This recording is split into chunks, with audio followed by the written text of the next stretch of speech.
Hello my friends, Medinipur থেকে মন ভট্টাচার্য চলে এসেছি আবার টাইম পাস টাইমে। সকালবেলা অনেক কাজের ঝামেলা থাকে, কি রান্না করব, মেয়ে স্কুলে যাবে, কেউ অফিসে যাবে, কেউ হয়তো কাজে যাবে, এরকম তারা থাকে। তো সকাল সকাল আজকে শ্বশুরমশাই নিয়ে চলে এসেছে পমফ্রেট মাছ। তো মাছগুলোকে কেটে ভালো করে ধুয়ে নুন হলুদ মাখিয়ে নেব। ভালো করে নুন হলুদ মাখিয়ে নেওয়ার পরে মাছগুলোকে একটা একটা করে তেলের উপর ছেড়ে হালকা করে ভেজে নেব, কারণ পমফ্রেট মাছ বেশি ভাজলে বা সামুদ্রিক মাছ বেশি ভাজলে স্বাদটা নষ্ট হয়ে যায়। আগে আমার ভালো লাগতো না খুব একটা, কিন্তু এখন মোটামুটি ভালোই লাগে।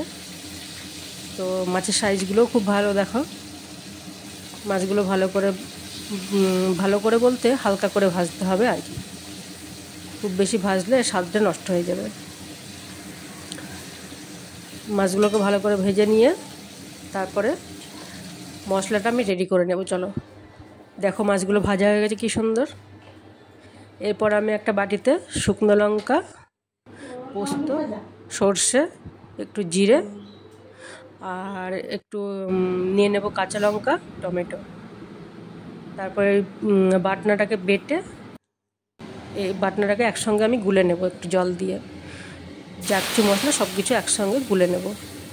তারপর এটা তেলের পরে দিয়ে মশলাটাকে একটু কষে, একটু ভালো করে কষতে হবে। যখন ফুটবে তারপরে মাছগুলো দিতে হবে।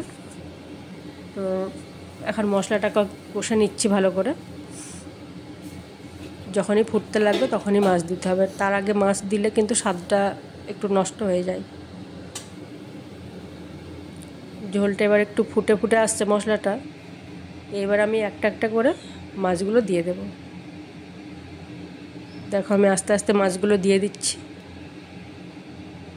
তোমরা কে কীরকম করো অবশ্যই কমেন্ট করে জানিও।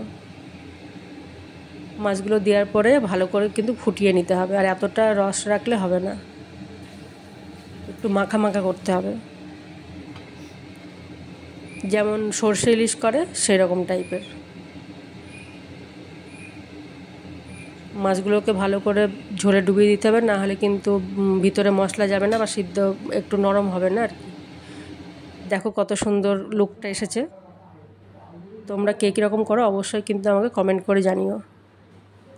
খেতেও কিন্তু দুর্দান্ত হয়েছিল, দেখো কত সুন্দর লাগছে।